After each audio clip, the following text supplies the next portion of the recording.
Hey guys, thanks for stopping back here, rageandapathy.com. My name is Sue, and I'm actually going to play something tonight. It's totally exciting, I know.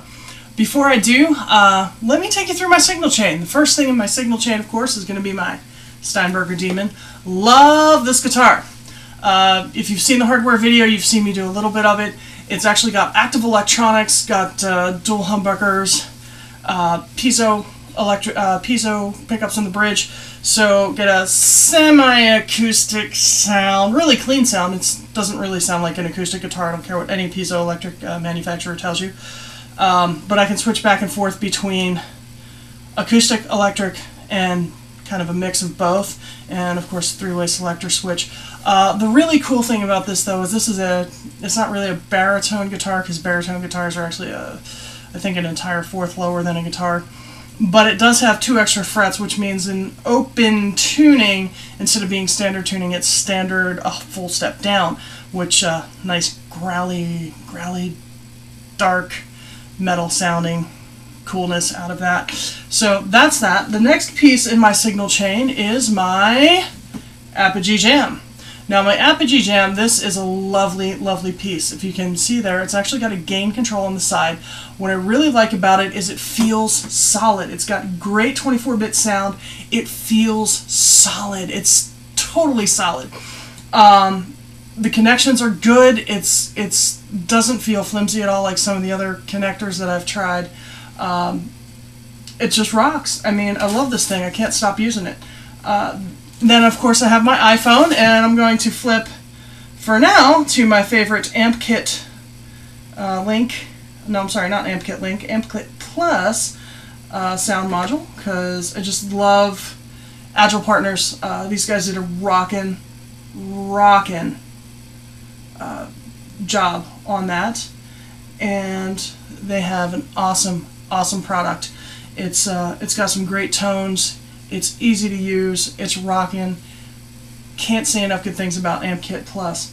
And then, of course, the final piece, which you can't see because it's just off camera here, is the Randall amp. If you want to take a look at that, it's actually sitting in. It's actually on the hardware video, 1 or 2 back. So that is what I'm using right now, and it's a pretty simple setup. Most of it I've already owned. Obviously, some of it I've gone out and bought just for this, but you know, one of the things about doing kind of a project like this is you want to keep it on the cheap, because you know, people want to be able to do this. You want to be able to see what you can do with just easy to acquire stuff, and it's really easy now to make some good sounding stuff. So that's what I'm going to use for now. Now I will probably be mixing and mastering in GarageBand. At least that's what I'm planning on for now. GarageBand for iOS. But you never know. That might change. So here we go. On to the playing. I have a couple pieces of inspiration for this song. The first one is lyrically. I haven't quite started that yet, but musically, it comes from this little book right here. It is a book of Beethoven violin sonatas, given to me by the mother of a friend after he died. The anniversary of his death was just a week or so ago. A friend of mine and I got together and toasted him. Then when I came home, I saw the book and I thought, you know, it'd be really nice to start the blog out with a little nod to Pete. So I pulled a little lick out of the book, which is this.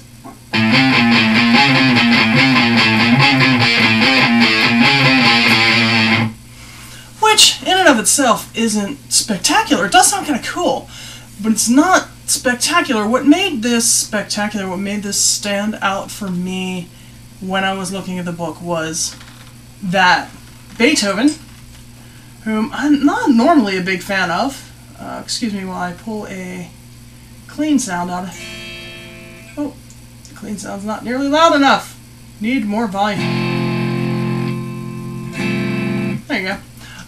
So the really cool thing was he starts out in an E flat major, and he goes to an A flat major, and then he goes to an A diminished, and then he goes to a B flat minor.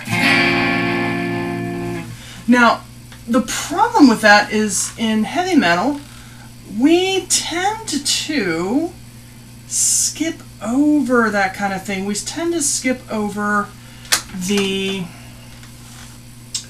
tend to skip over the third because we use power chords. Well, the third defines the chord, so without the third in the chord, there's no way to get that really cool modulation, that really cool, hey, guess what? I just changed keys and it sounds funky.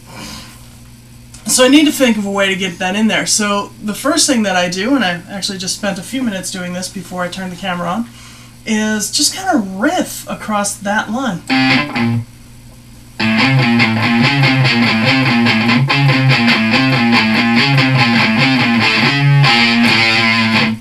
Now that last ending, that was actually an accident that I played when I first ran through it. So accidents can be cool because I thought that was a really cool touch. But what I really need to do is I need to get this kind of major third to a minor third and actually a minor fifth. Need to get that kind of, you know, need to get that kind of sound in there to really make that change stand out. So what I decided to do was pull the A flat major from the E flat major scale, which is where it starts,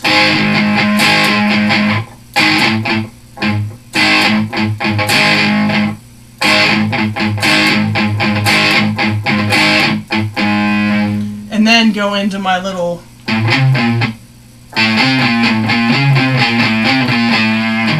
now that's a little bit, if you listen to it.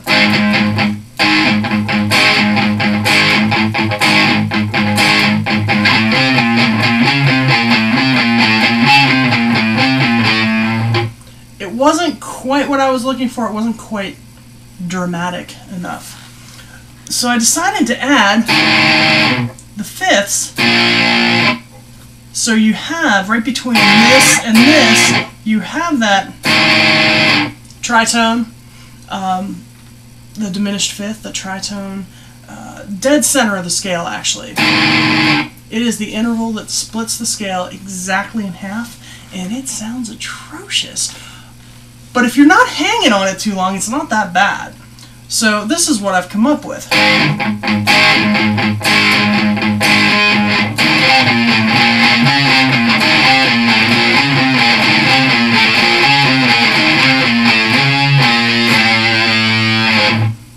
So now I have a really cool lick to start with. Now, I don't know yet if that's an intro lick, if it's a verse lick, if it's a chorus lick, if it's a, you know, bridge, pre-chorus. I don't know where exactly that fits in the song, but I do know it sounds pretty cool, and I'm going to keep working on it and get it recorded, and I will see you on the next video.